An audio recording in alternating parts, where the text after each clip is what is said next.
Welcome back, ladies and gentlemen, to the No Name Cinema Society. It is Monday, January 15th, 2018, 9 o'clock Eastern, 6 o'clock Pacific, and it is our Sound Off. Some of you love the Sound Off. It's our 30th Sound Off ever. It's our freeform segment.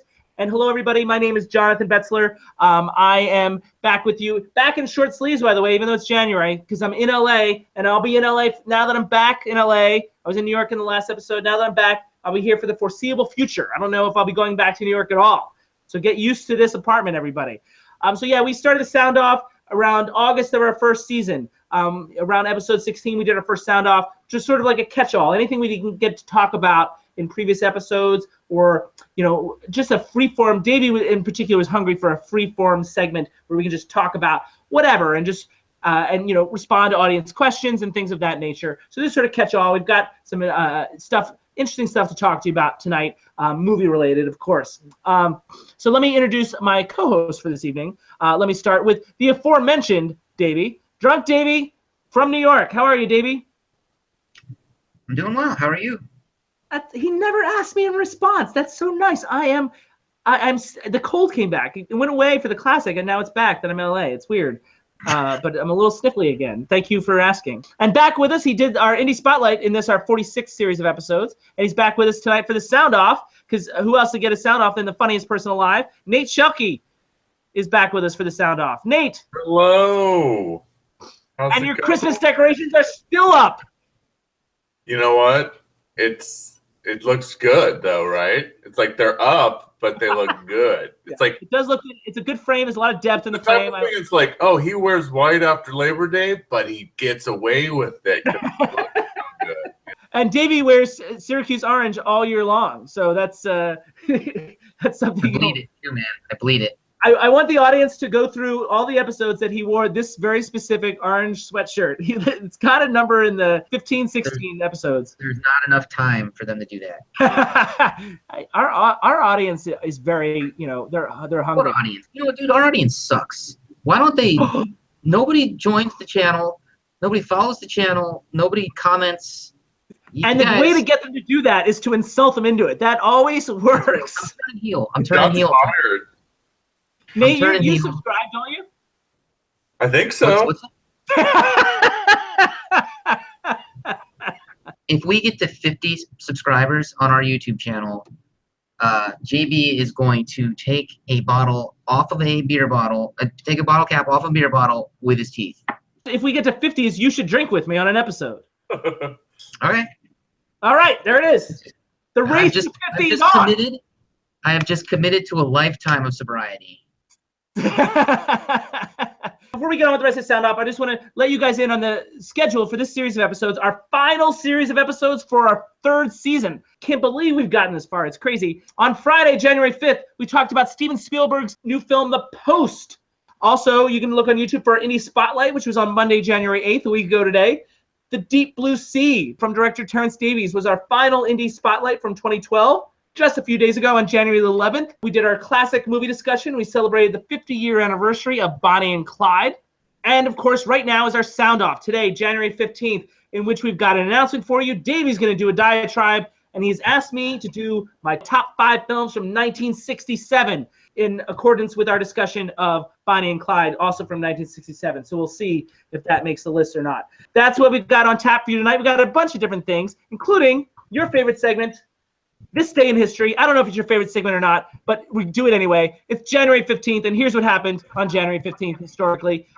On 1535, on this day in history, Henry VIII declares himself head of Church of England. And I thought that was important because it was depicted in a movie that we discussed heavily in our 1966 in Review show last year, A Man for All Seasons. You remember that, Davie?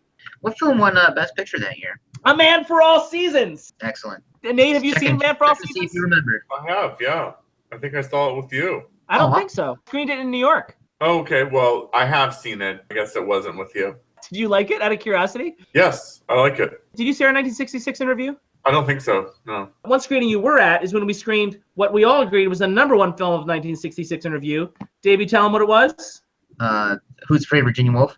There you go. Nate was at that screening last February. That's right. And you enjoyed it as well, as I recall. Yes, disturbing, but fun. Also, this day in history, January 15th, 1974, the TV show Happy Days premieres on ABC and begins an 11-year run. Of course, it's based on the George Lucas film American Graffiti, which got a Best Picture nomination in 1973, which means that the show debuted when the film was still in theaters, which is kind of cool. On this day, also January 15th in 1990, which was one of our big years, we did a 1990 review, now almost 3 years ago. George Foreman KOs Jerry Cooney in the second round at the age of 42, reigniting his career, and would lead to a career as a spokesman on many commercials and an entrepreneur, leading to a grill I'm sure we all had, the George Foreman grill. Does anybody still have a George Foreman grill? No, but my brother has. I think I have one in a box somewhere. It's a very single man kind of thing. Not that Nate's a single man anymore, but he was until recently, so it was a legitimate question. Were you aware of this fight? George Foreman, Jerry Cooney, you're a boxing man, aren't you, Davie? Oh, yeah. And I remember the Michael Moore one when he won the title. Birthdays today. One will be kind of obvious because today is Martin Luther King Day, but January 15th is actually Martin Luther King's birthday. It's a year where it actually lines up.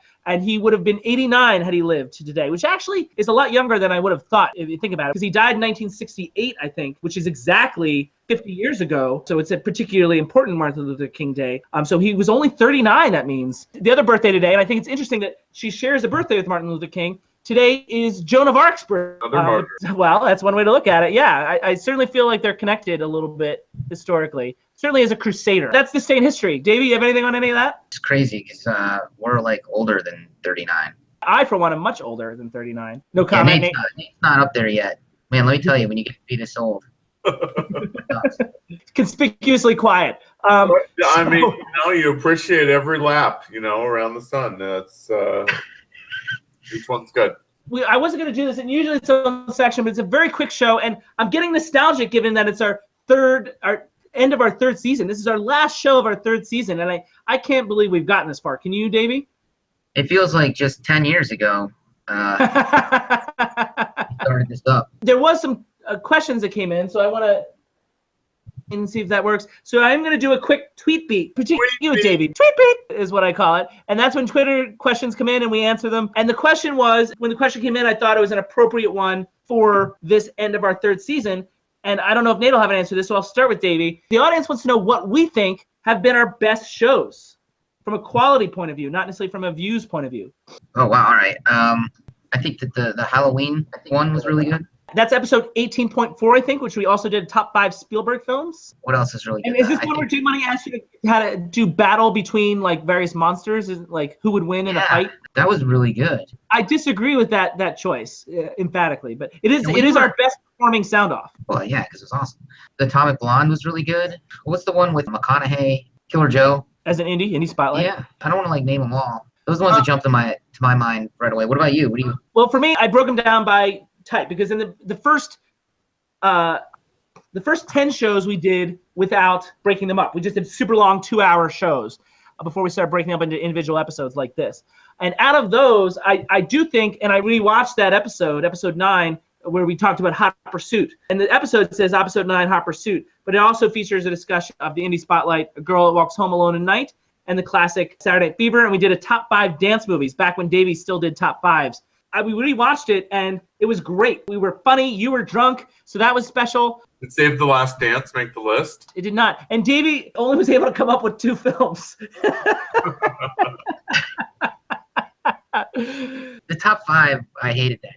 God. But yeah, it was very funny. Out of the current features, I'm going to pick a really recent one. And I thought it was just really astute. And the episode that we out of current features, episode 44.1, I think it is, the episode on Murder in the Orient Express. Atomic Blonde might be a close second, but Murder in the Orient Express I thought was an outstanding discussion of the movie and really thorough in a short period of time. And I didn't know if we were going to have that much to say about a remake like that, but we did, and it was interesting and well thought out, and also funny and charming. And we had a new host with us that night. It was me, Davey, and Ryan Turner that you might remember, and we'll see him again in 2018, hopefully. I like that episode, Davey, if you remember that one. It was good. I have the same indie spotlight as you. I had Killer Joe as our best indie discussion, and that was the first indie that we did this year, a 2012 indie with Matthew McConaughey, Juno Temple, Thomas Hayden Church, Gina Gershon is in the film, Emil Hirsch, directed by William Friedkin. It's a great film. We had a great discussion about it. Very thorough. I enjoyed that a lot. Classic-wise, I'm going with Casablanca. This is episode 41.3, I think. I wasn't sure that we were going to bring new stuff to the table, There's so much discussed about Casablanca. I've got Bogart behind me tonight. But we did. I especially like our scene analysis. We had it showed a clip, and we really broke down that scene. I don't know how new it was, but it was certainly more than what you normally hear about Casablanca. Like we were talking about some of the cinematography and the subtlety and the performances, and it was really detailed and funny and smart. I really enjoyed that episode. Yeah, no, I like that one too. You know, I just watched the Rita, Educating Rita. One of our best performing episodes. I think it's in third place. There's a scene, it's like 21 minutes in, I think, where I'm just kind of sitting back watching you cut a rug. I was dancing? Metaphorically, you were dancing. Like you were just chatting away. Then you just throw a question about feminism at me. Whoa, what? And I was just like, woken up. Game on, he starts laughing. And I pull it together and I said something. It wasn't that great. I mean, then it's on par with everything else. Yeah. But that was one of the better moments. Funny. We're talking about moments. There's a moment throughout Mary Poppins, and we had pop star Shawnee Leon was on that episode, where we were talking about the depth that Mary Poppins had as a film. Thought we were talking about death in Mary Poppins, and we were talking about depth, D-E-P-T-H, and he kept talking about dying, and it was very funny. There was another thing, Forrest Gump. I was like, I didn't think he needed to kill Jenny. He thought I meant that Forrest killed her. You know he didn't kill her, right? I'll have to rewatch the sound off that I like the best. You like the one the Halloween one where we did the top 5 Spielberg films.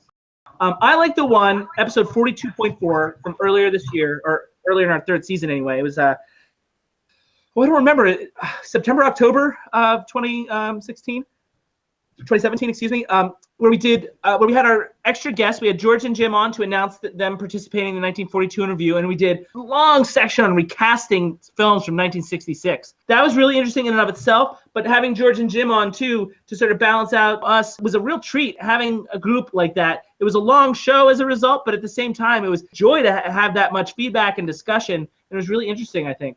Yeah. Maybe one of the things I like best about that is Davie didn't watch many of the 1966 films, so he couldn't participate. So it was quieter in that episode. Oh, yeah. Oh! My question is, are you always the person that's on the tweet beat? I don't understand the question. Who's on tweet beat? Am I the one that's always tweeted?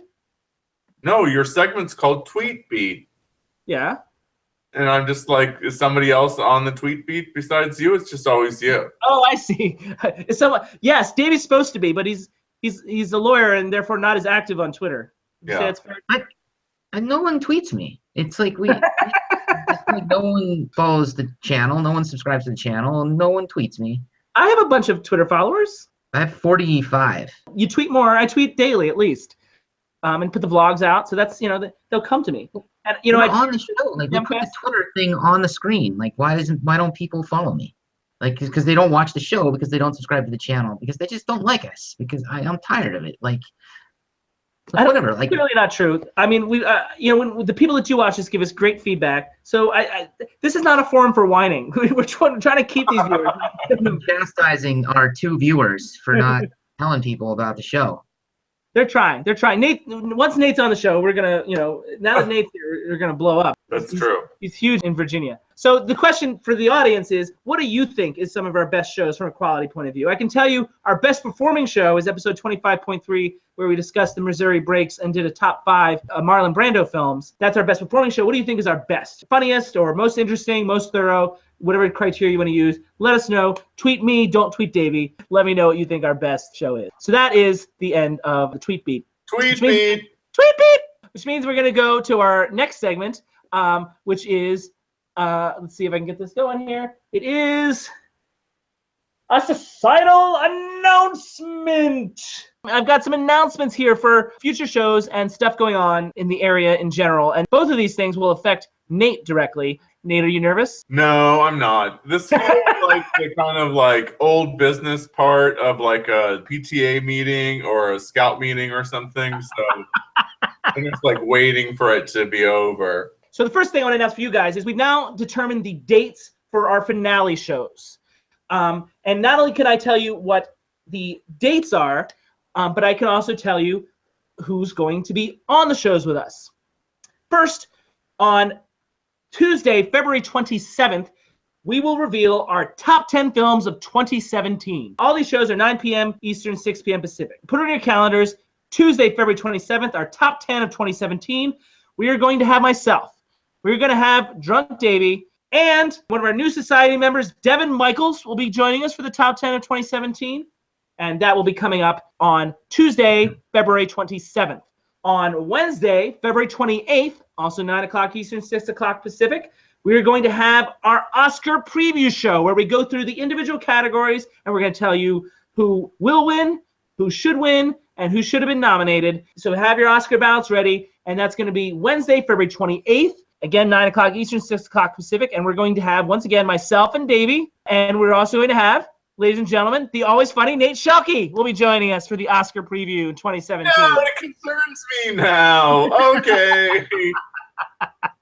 And also, I'm also pleased to announce that someone you met in 45.3, our classic Last Emperor, you met this guy, James Monaghan, will be joining us as well for the Oscar preview in 2017, where we're going to break down all the categories. And so that leads us into March, where on Thursday, March 1st, 9 o'clock Eastern, 6 o'clock Pacific, we'll be doing our 1942 in review. We've been building up all year, and we're going to have myself, Jim Carroll, George Roberts. The three of us are going to be breaking down the Oscar races of 1942. We're all watching a bunch of films from 1942. 2 years ago, we did 1990. Last year, we did 1966. Now we're going back 75 years and discussing the films of 1942, and that will be March the 1st, sort of our classic part of the finale, and that's usually pretty popular. Those are among our most popular shows ever. So that's 1942 in review on March the 1st. So that's part one of the announcement.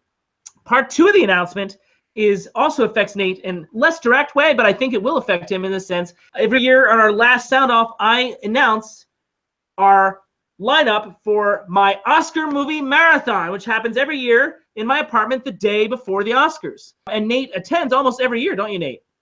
Yeah, I think I have for a while now. Yeah. Not only that, but there has been some discussion. I doubt he'll follow through on it, but there has been some discussion of Drunk Davie flying out for the Oscar party and the Oscar movie marathon. Oh. All right, so this is when? This is what day? I'm glad you asked that. Saturday, March 3rd, the day before the Oscars, Saturday, March 3rd, and whenever there's an Olympic year, the Oscars get pushed to March, and that's the case this year. So Saturday, March 3rd will be our Oscar movie marathon, and here is the lineup. And every year, before I, not so let me explain that every year we do, excuse me, we do a film from 5 years ago, the Oscar year. So 5 years ago, 10 years ago, 25 years ago, 50 years ago, and 75 years ago. Every year we do that setup. And we're using 2017 as the base because this is the Oscar year for the 2017 films. So with that in mind, we start as early as 7 a.m. Pacific. And our first screening will be the film Zero Dark 30 from 2012 from director Catherine Bigelow. It was nominated for Best Picture, failed to get a Best Director nomination. However, our Myriad Arts Awards did name her the Best Director of 2012, although the Oscar and the Myriad Arts Award for Best Picture both went to Argo. We also named Jessica Chastain's performance, the Myriad Arts Awards did, as Best Actress of 2012. And 11 a.m. is our next screening. Again, all these times in Pacific. We're going to do the film Gone Baby Gone from 2007, directed by Ben Affleck. Interestingly enough, he won the Oscar in 2012, but Gone Baby Gone was my #1 movie of 2007. It got an Oscar nomination for supporting actress for the amazing performance by Amy Ryan. And that will be our 11 a.m. film. At 2 o'clock p.m. Pacific time, we're going to go back 25 years to 1992 to screen Robert Altman's The Player, which got him a Best Director nomination and won the Indie Spirit Award for Best Picture that year. So that's 2 o'clock Pacific, The Player, directed by Robert Altman. At 5 o'clock Pacific, it's a film from 50 years ago, 1967, which, of course, I'll be counting down films from 1967. And I'm going to go a little off the grid here, and this one might lure Davie out here because this is a Davie film. Our 5 p.m. film from 1967 will be The Dirty Dozen from director Robert Aldrich. That is going to be our film from 50 years ago that we screened here on March the 3rd. And then at 8 p.m., we're going to do our 1942 film, which will probably come up a lot in our 1942 interview, and it was the winner of Best Actor in 1942. Yankee Doodle Dandy will be our 8 p.m. film, directed by Michael Curtiz, the same director as Casablanca. We'll be watching that film at 8 p.m., 75 years old, starring James Cagney as George M. Cohan, the great songwriter. So, guys, that's the lineup. Sounds pretty great. Dirty Dozen, that's the one where Steve Martin has a bunch of unruly kids, right? That is close. I think that might be Cheaper by the Dozen, but but Davie referenced 30 Dozen on an episode not too long ago. And Cheaper by the Dozen, by the way. That I don't remember, but Cheaper by the Dozen is a remake. You know that, right, Nate? The Steve Martin version is a remake. Is it really? Oh Yeah. my gosh. That's the lineup. Nate, do you know which ones you're going to come to now? Maybe The Player.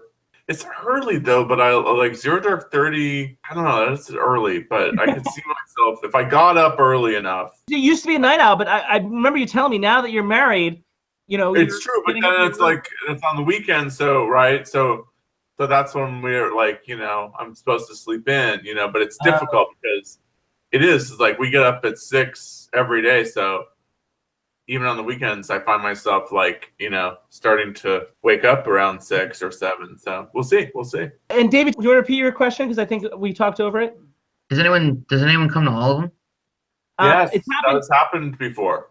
It has happened 4 times, 2 of which were girlfriends at the time, including the one that introduced me to you. She sat through all of them twice.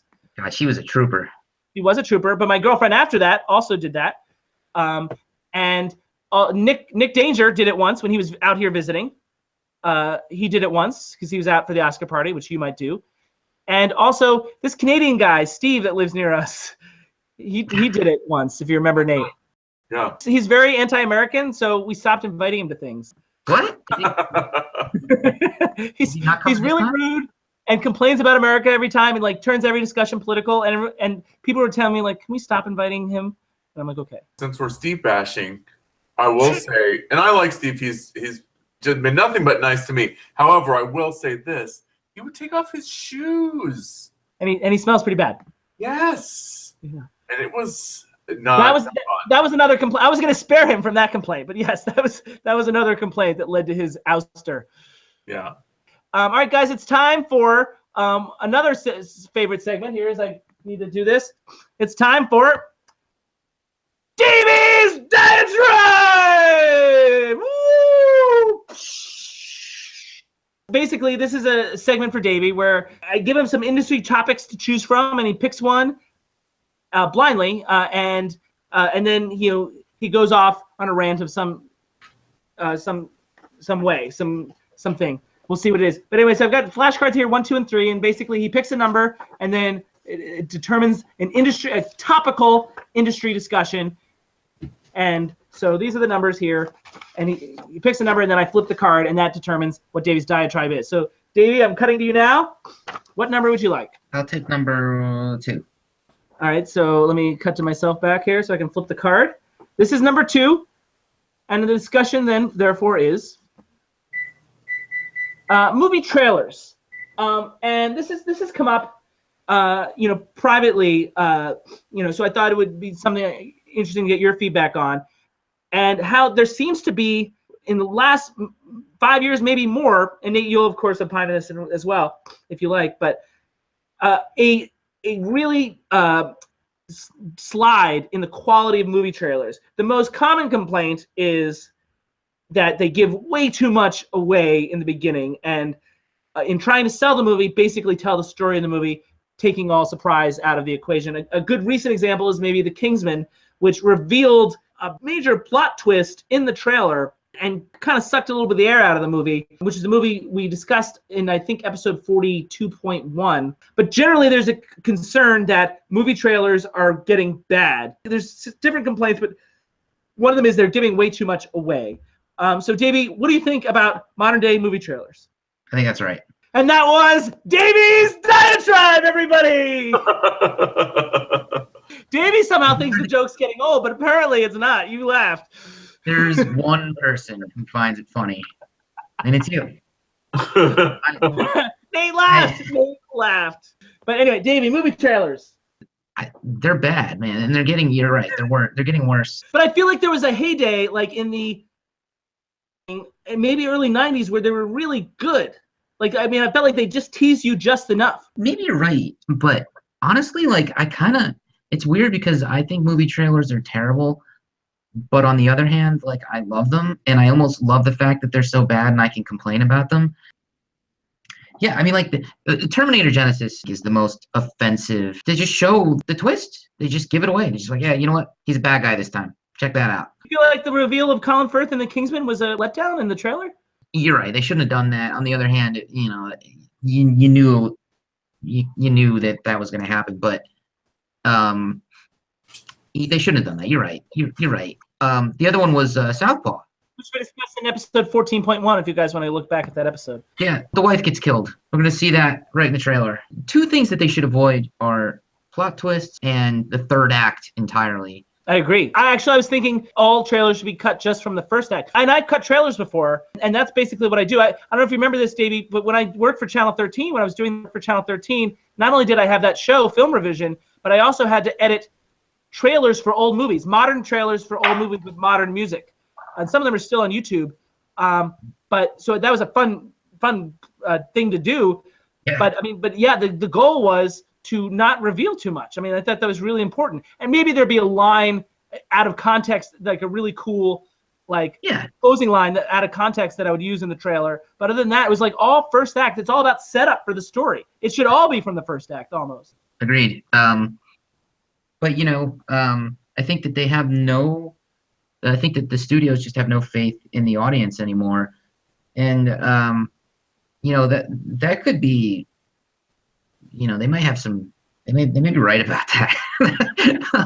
Can't they make trailers for me? I mean, I feel like, no, I mean, I'm joking, but I'm half joking, but I feel, I mean, first thing I would say is I'm not suggesting we go back to the 40s and 50s or even 60s when, you know, every movie was the greatest film achievement of all time. Everything was told in exclamation points. That got tired. Probably should have got tired a lot sooner. Although I go to the New Beverly Cinema a lot. Nate's come with me once or twice before having it to New Bev. Yeah. And one of the best things that the New Bev does is they will show period trailers. And, you know, on film. New Bev only screens on film.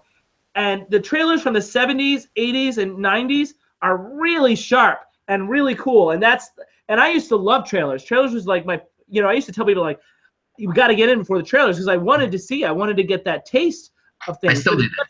It's such a letdown when it gives you so much information. You just need a taste. One of the best trailers that I've seen in the last few years, a 2011 film, and I think I screened it last year at the Oscar Movie Marathon in 2011. The Girl with the Dragon Tattoo had a really good, what turned out to be a teaser trailer where it didn't give much at all, but the book was so well known that I felt like it was just enough. It was very sparse, but it got you excited about it. And I feel like that's all you need. What we used to think of good trailers is now considered almost a teaser trailer. I think the original trailer of Last Jedi is the same thing. The first trailer I saw got me excited.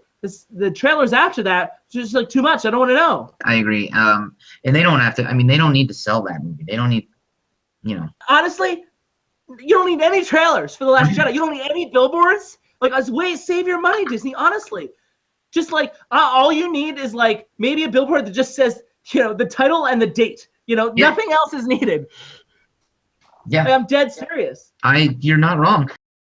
You wonder if they cut P&A altogether. Minimize it. I mean, because it's not needed. I mean, like, again, the only thing maybe you want to make sure is everyone knows the date that it's coming out, but everyone probably will. And I don't think I'm underestimating people that much, at least as far as Star Wars is concerned. When it comes to Infinity War, same thing. Although I will say, I don't know if you've seen it, the Infinity War trailer that dropped, and maybe it's considered a teaser trailer, but it's perfect. It is. And this is what I'm saying, like the teaser trailers becoming what used to be good trailers. This trailer got me excited about it. If a new trailer comes out that spoils stuff, I'm going to be upset. And it will. And you'll be upset. Trailers have never been the same since Don LaFontaine died, okay? We miss him dearly. He was the best. He could do comedy. He could do drama. Davey, do you know who he's talking about? Don LaFontaine? Yeah, absolutely. Yeah. So for our audience's sake, Don LaFontaine was probably one of the best-known voiceover artists for trailers. He had that very deep voice. He mimicked it a lot in commercials and things. Best known for that phrase, "inner world." Yeah. Just to give the audience some frame of reference. Go ahead, Nate. It's funny, like, I have a college theater professor that would talk about, you know, like the Greek plays, in that it was an interesting time period where people would write all of these plays, right? But everyone knew the stories, like the plot twist, everyone knew. So like in Oedipus, that was not a plot reveal to be like, oh my God, he just had sex with his mom. You know, like that was everybody. Spoiler alert. Yeah, and so his point was people went to see the plays because of how they were told. Oh, we know the story, but we're going to see how they tell it. You know, that is something to be said for that. You know, in terms of a trailer, it'd be like, oh, okay, like this is the teaser, bring you in, and we'll just see like how that happens. You know, but you know, certain movies, I think it's too much. And I agree with you. Like sometimes you don't need much at all. Like I was just remembering as you guys were talking, is like I have a friend that his aunt, like she would come up with like the tags, you know, and she came up with in space, no one can hear you scream, you know, for Alien. To me, like that's enough. You know what I mean? Like when you saw that poster or even just like the trailer for that and like just that last part, you know, but you could even just have it be space and then you just like have that and then maybe like one little cut of the noise of the creature, you know, that would be enough. I would totally go. For Alien, at the time, it was a new thing. The voice wouldn't have been as meaningful as it would be for Aliens or Alien Covenant or all those other things once it's established. I remember like the original Phantom Menace poster was the little boy just by himself in a desert, but the shadow cast on him was Darth Vader's shadow. Oh yeah, totally. That's all you need. That's brilliant. That trailer, as I remember, like was still like hip because they had remember like John Williams did the little, I forget the instrument that it was, but it was like the Baby Vader theme, just a solo instrument that did that dun dun dun, you know, but it was like with a piccolo or something, and it was awesome. It's a problem with comedies because comedy trailers. You want to put in some funny lines, in the trailer, and then the movie is invariably a letdown because we've seen everything. So when the funniest jokes in the movie come up and we've already seen them, the movie we don't laugh as hard. We've already seen this. It's old news. A lot of times you'll see they put in things that aren't in the movie. They like have B-roll, you know, and so they'll put in something. That I don't mind. I don't have a problem with that. I think I'm fine with that, especially if it's a red herring of some kind. Yeah. Trailers or mysteries, like the trailers frequently make it abundantly clear who the villain is. You know, when we're not supposed to know in the middle of the movie. There's a reason I try to go see movies on opening night. It's to try to discover these films before anybody sees them and it gets buzzed about and talked about and things get revealed. Like I want to experience it for myself without any preformed complex, as it's known. And the trailers, they used to be perfect. They used to be really good about that, and it's an issue now because they're interrupting with that concept of the experience that I'm trying to have. I'm going to look this up after we get off here to see like, okay, what was the trailer for Sixth Sense or things like that, you know, like, but also like things like say like Kiss the Girls or something like that, where it's like, there's this big reveal of like who the killer is. It's a very well told story in that like, it's right in front of your face, but like, yeah, how did they do it in the trailer? I don't know. Similar example is The Girl on the Train. We did an episode on episode 34.1. Very popular books that maybe people already know. But maybe just some people knew, but not. That's an example of a mystery. Like the whole premise is not knowing what the deal is. It's funny. I was curious, like how they would do it for Murder on the Orient Express, you know, but they did just do the old style kind of thing of like, here are the suspects, and then they just end it, and it's like, okay, great. And we did a show on that, episode 43.1, as I said, and that did a decent job. Davie, close us out. Anything else you want to add to this? Well, you know, it's funny because I have a question for you guys, and it's based on something that Nate brought up. So the Oedipus, did that mean that before the play, or did the play make that? Of course, the play made that. What are you talking about? Oh, you mean like the complex? Yeah. You're joking, right? Yeah, I am. Okay, not your best work, joke-wise. But you know, you rep the joke when you ask me if I'm joking. Oh, it's my fault. Davie, you all set? Before we do it, Davie, can you name? I named a couple. Girl and Dragon Tattoo. I named Avengers: Infinity War. Can you name a good trailer that you've seen? No. That explains the state of the movie trailer business, ladies and gentlemen. Nate, can you name one that you liked recently that didn't give too much away? No, but I will say, if you went back to what's the that Ben Stiller movie? Tropic Thunder. Oh yeah, Tropic Thunder. If that movie was just those trailers, well, I wanted like 20 more of those trailers because that was amazing. On the DVD, we watched Deep Blue Sea a week ago, and I watched the trailer for that's on the DVD because I don't recall seeing that in theaters. And that was pretty bad too. And that was bad in a different way. in the sense that it gave you nothing. It really just like showed images with some of the Barber music. You couldn't tell what was going on. They gave a lot of reviews of Rachel Weisz's performance, which obviously on the show we said was worthwhile, but it didn't give you much of anything at all. So I thought that was a poor trailer in a different kind of way. There are trailers that make me think a movie's going to be terrible, and then I see it and it's not that bad. Or That's it's good. come up on the show a couple times that movies were really poorly marketed. And I can't remember off the top of my head what, but I mean, wants some. Linklater's movie from last year, Everybody Wants Some. The trailer makes it just looks so bad, and the movie's great. Davey, you good? I'm good. Ladies and gentlemen, that was Davey's Diatribe.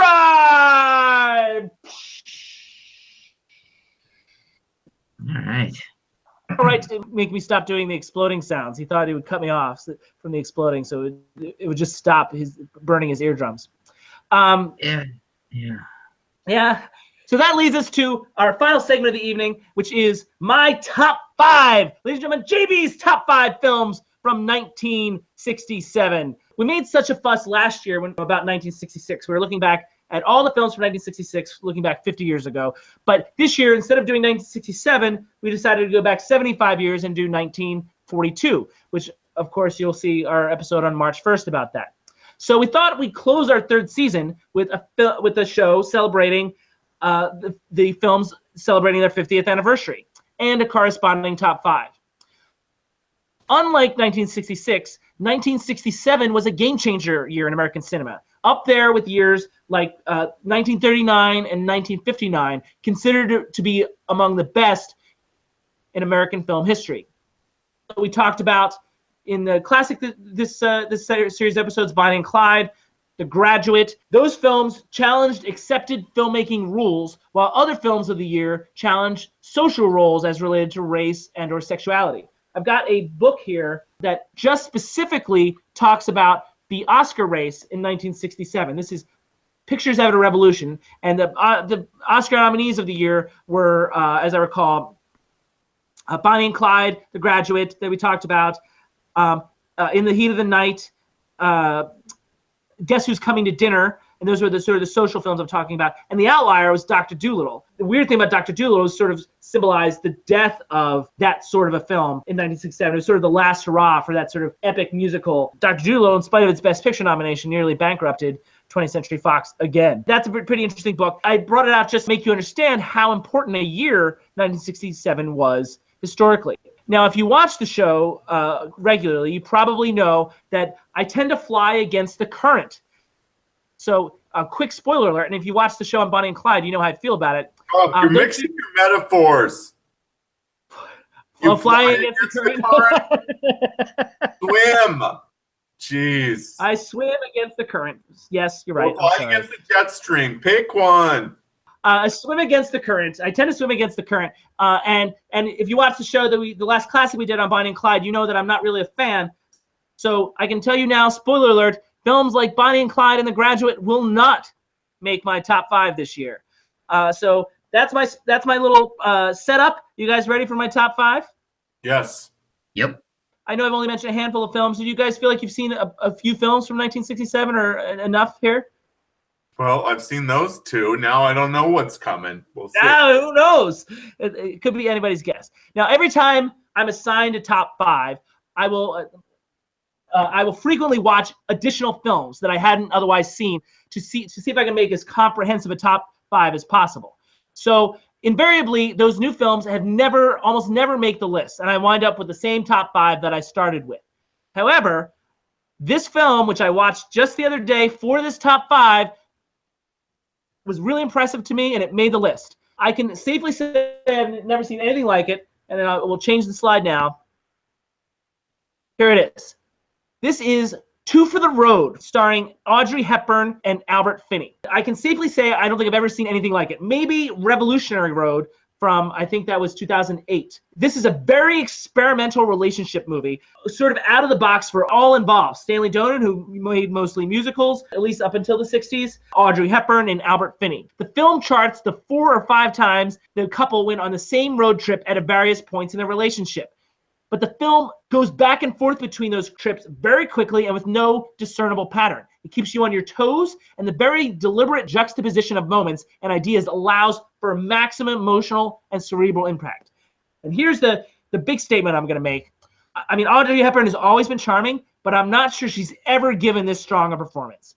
The character of Joanna she plays is the most complex character I think she's ever played without losing the charisma that she's so well known for. And I also think it's the best work by director Stanley Donen, even stronger than Singing in the Rain, which is considered one of the greatest films of all time, although he did co-direct that with Gene Kelly.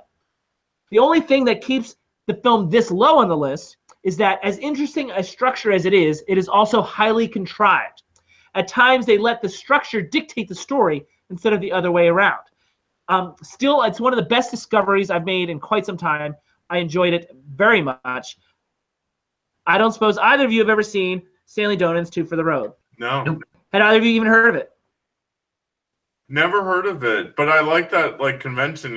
I was just writing down that it reminds me of obviously much newer, but I love how that plays out in 500 Days of Summer. The similar thing where they later you figure out that they're from different periods of time, but in the beginning you think that it's just continuous, but it's not. In this movie, there's different hairstyles, they're behaving with different maturity levels. It doesn't tell you what's going on. And you sort of have to piece it together yourself. So 500 Days of Summer stole that. Now you know that was not an original concept.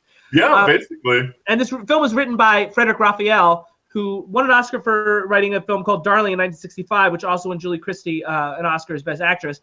But modern times, Frederick Raphael is probably best known for the screenplay for Eyes Wide Shut from 1999, I think it was. And also then he wrote a book about his collaboration with Stanley Kubrick. If you remember, Stanley Kubrick died right as Eyes Wide Shut was being released. And then Frederick Raphael wrote a book about his very strange collaboration with Kubrick. I think it was called Eyes Wide Open, the book is called. So that's Frederick Raphael, who also wrote this. Audrey Hepburn fans have been telling me about this movie for a long time, but Audrey Hepburn fans are a little crazy. So I did not expect it to be this good. Neat. I just wanted something. Davie gave it to me. It was neat. All right. So now I've got one for Davie, and it's come up already earlier tonight. Does this work? There it is. Can you see it, Davie? Very good. Very good. The Dirty Dozen is my number 4 movie from 1967. And of course, it's the movie we're going to screen this year at the Oscar Movie Marathon, as I said earlier tonight. Possibly dismissed too easily as a guy movie, an action movie with no brain and all brawn. But that's not the case. I think it's extremely well directed by Robert Aldrich. It's very detailed with a strong sense of character and humor. And John Cassavetes was actually nominated for Best Supporting Actor Oscar for his performance. Despite all the macho antics, there's a story here of redemption and the potential of rehabilitation and second chances. Just because it's exciting doesn't mean there's not a lot going on, and that's part of the power of The Dirty Dozen. I think it's fun, I think it's smart, I think it's deep, and I think it's detailed. Davie's brought it up before, but I'm curious if Nate's seen it. Yeah, Lee Marvin and the gang. Yeah, not cheaper by the dozen, though, to be clear. Yeah. Right. Do you like Dirty Dozen? Oh, yeah, totally. Davie? Oh, it's great. That's all you got? Anything more intelligent you want to say? It's been a few years since I've seen it. When we got our first DVD player, I got 5 DVDs, and this was one of them. That's kind of exciting. So is it top 5 all time for you, that means? No. Was it in It was the a good market? deal. I wanted to get more than 1 DVD. So I'm moving on to number 3. Purists will hate me for having Dirty Dozen as top 5 over The Graduate and Bonnie and Clyde, but anyway, I really like it. I think it's really strong. Moving on to number. Davie flies against the current. I fly. I'll tell you what. Current, Let me go on record right now as saying that The Graduate is possibly the most overrated movie of all time. Wow. All right. Well, I don't know if we're in agreement on that, because that's sort of what I said about Bonnie and Clyde in the last episode. So, I don't know if that's true, but I will say this: it's not that funny. It's like one of these things. Was something that I was reading the Golden Globe announcements and was just like, I hate that, where it's like we have this category and things are considered a comedy. It's not a comedy. But it's just to get more films nominated. It's fine. Who cares? You know what? But that's me saying who cares, comedy, and it's not really. I tell you what, words mean things, and it's not a comedy. I don't like it either. As long as the Oscars don't do it, I don't care what the Golden Globes do. Speaking of award winners, moving on to my number 3. Did it switch? There it is. This is the actual Oscar winner for Best Picture in 1967, beating The Graduate and Bonnie and Clyde. And I think that's what gives it a bad rap historically, because people expected either The Graduate or Bonnie and Clyde to win that year. And The Graduate did win Best Director, by the way. But this is the film that won Best Picture. Possibly Bonnie and Clyde was a little too radical for the Academy. So these excuses are made for its victory. Other ones would include people who suggest that Bonnie and Clyde and Graduate split the vote and allowing this to rise to the top. Other people say that voters were responding to the recent race riots that were happening in early 1968. As a result, people were voting with their social consciousness to some degree because it deals with some race relations issues. But none of that matters now. But as it happens, out of the 5 nominees, I think this film deserved the win. It's a much better movie to me and a much better story than its most famous competitors, Bonnie and Clyde and The Graduate. It's not as stylish, but it's good old-fashioned cinematic narrative storytelling. It's a compelling detective story combined with racial relations in the Deep South. It's a simultaneously entertaining and a microcosm of the seismic social shift in which the country was undergoing as far as race relations was concerned at the time. The story, if you don't know, is an inner-city African-American cop, Sidney Poitier, is forced to work a complicated case in the Deep South. A situation rife with the potential that the film delivered. Great performances by both Sidney Poitier and Rod Steiger as the somewhat racist sheriff in this small town. Rod Steiger will win an Best Actor Oscar for this film as well. It's a film that balances plot and character in a detailed, nuanced fashion. I think it's a worthy Best Picture winner. Still not the best of 1967, but out of the 5 nominees, it's the one I enjoyed the most. Anybody seen In the Heat of the Night? I have. I haven't seen it. I think I've just seen clips and stuff. I forgot to mention director Norman Jewison, who's the director early in his career. Davey, what you think of In the Heat of the Night? I love this movie. It's a great pick. It's been a long time since I've seen it. I feel like I should watch this one again. You know, I say that all the time. One of these days it'll come up on the show if we, make our 5th or 6th year, and then you'll have to watch it. Okay. I let him off the hook there. Now this next film is a little interesting because I had this list already. I prepared this a couple days ago, and yesterday I was doing something different. I was compiling a directory of the films that I own because I've been starting to forget what I own and what I don't own. The list has gotten so long, and especially with me having screenings, I just thought I should have a comprehensive spreadsheet. And I came across this film on VHS that I own on VHS, and I couldn't remember what year it was in because it's a somewhat foreign film, and they're a little harder to categorize in terms of what year because in terms of Oscar year, it depends on what year it was released in the U.S. For example, this film that I'm about to show you was initially released in 1964 in its home country, but it didn't open in the U.S. until January 10th, 1967, almost 51 years ago to the day. It was so successful, they finally also released the sequels in the U.S. So the whole trilogy of these films came out in the U.S. in 1967. So, and 2 of the films of the trilogy would probably be among my favorites, but I didn't want to have more than one film. So I'm sticking with this one. The first is still my favorite. Ladies and gentlemen, is it coming up? There it is. Fistful of Dollars, released in January 1967. Both this and The Good, Bad, and the Ugly are in my top 60 films of all time. But I didn't want to get repetitive about this list and have 2 of the Dollars trilogy in my top 5 of 1967. I love both, but I like this film slightly better because it's tighter and more focused, I think. It's exciting and intelligent with some of the best movie music in history. With its extreme style, operatic leanings, and mercenary tendencies, director Sergio Leone and star Clint Eastwood would redefine the Western forever with this film, both visually and thematically. It has a moral code that's more in keeping with the times, championing individualism, but not at the expense of fairness. Ladies and gentlemen, Fistful of Dollars. Davey, I expect you've seen this. I have, and it's awesome. You're right. Usually Good, the Bad, and the Ugly is the one that I go with as my favorite, but this is amazing as well. I mean, literally, I think Fistful of Dollars is 49th all-time in my top 100, and Good, Bad, and Ugly is 59th. So they're not far off. It's a marginal difference for me. I explain my reasons. Fistful of Dollars is like an hour and 10 minutes shorter. Good, Bad, and the Ugly has some great moments. There's some moments of excess as well. It's not really a complaint. It's minor detail. Nate, have you seen Fistful of Dollars? I haven't. I've seen The Good, the Bad, and the Ugly, but I should see it because if it's shorter and the same kind of vibe, I think I'd like it because I really enjoy The Good, the Bad, and the Ugly. The ending of The Good, Bad, and the Ugly, the 3-man face-off, is unbeatable. That is just tremendous. Running through the goldfield in Good, Bad, and the Ugly. Eli Wallach's performance in Good, Bad, and the Ugly. There's so many great moments in Good, Bad, and the Ugly. But Fistful of Dollars, it doesn't have those moments where you're like, okay, let's get to the fun. You know what I mean? It's all there. That's what I like about Fistful of Dollars. There's something about being first the way Fistful of Dollars is. I've already said Fistful of Dollars is number 49 on my top 100. So the next film also has to be even higher on my top 100. Strangely enough, it has the same first word in its title as my number 3 film, don't know if you can see it. I'll move over a little bit. Oh, yeah. In Cold Blood, the riveting adaptation of Truman Capote's famous true crime book. In stunning black and white cinematography by the legend Conrad Hall, this fearless film pulls no punches. It adopts a docudrama kind of style that doesn't hide from the story it's trying to convey. It's simultaneously horrifying and captivating. Director Richard Brooks sucks you in and never lets you go. And it's sort of connected to a film that Davie and I watched last year. One of our 1966 films, Davie, you remember, is The Professionals, which was also directed by Richard Brooks. So it's the same director, but this film is his masterpiece. And I've got a clip to show you. And it's based on a real occurrence. It happened in Kansas. And this is how they depict the actual murders.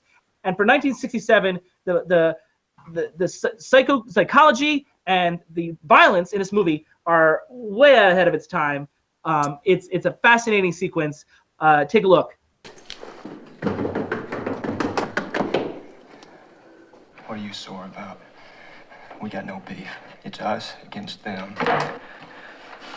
This is between us. It's got nothing to do with them. Look at me, boy. Take a good look. The last living thing you're ever gonna see.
And like knowing that it's real adds to that drama. But I mean, and the way that he juxtaposes what's going on in Perry's mind with what's happening and Hickok's reaction. I mean, it's I mean, there's tons of clips.